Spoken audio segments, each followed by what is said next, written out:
L'amour ou la peur, les deux émotions racines de l'âme. Toutes les actions humaines sont motivées, à leur niveau le plus profond, soit par la peur, soit par l'amour.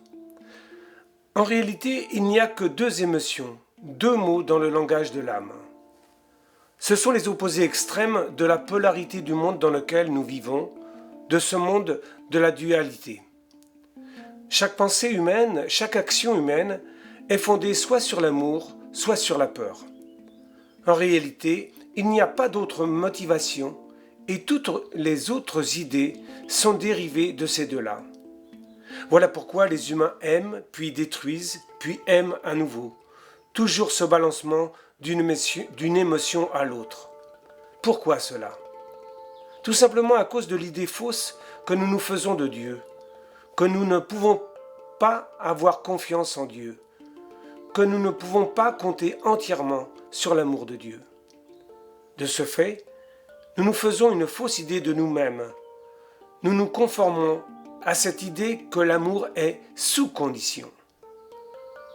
D'où peut venir cette idée ? Tout simplement, des personnes que chacun de nous avons cru sur parole à propos de tout, de notre mère et de notre père.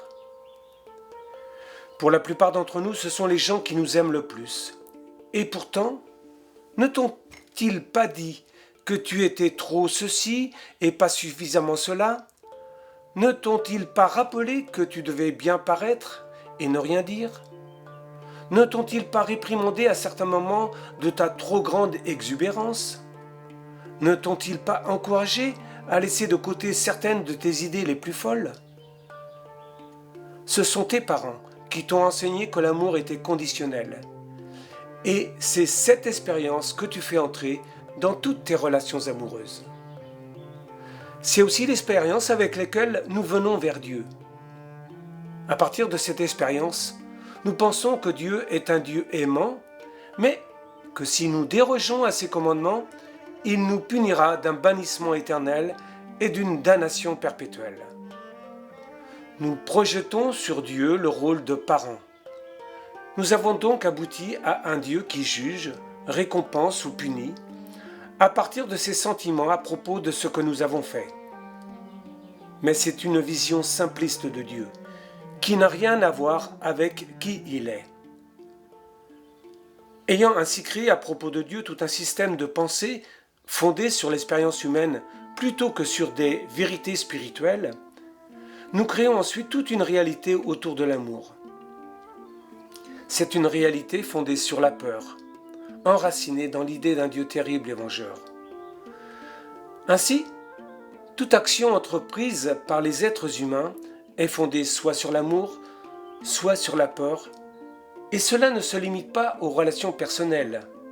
Toutes les décisions prises, que ce soit à propos du commerce, de la politique, de la religion, de l'éducation, des choix concernant la guerre, la paix, l'attaque, la défense, la soumission. Chacun des choix que nous faisons librement vient de l'une des deux seules pensées possibles, une pensée d'amour ou une pensée de peur.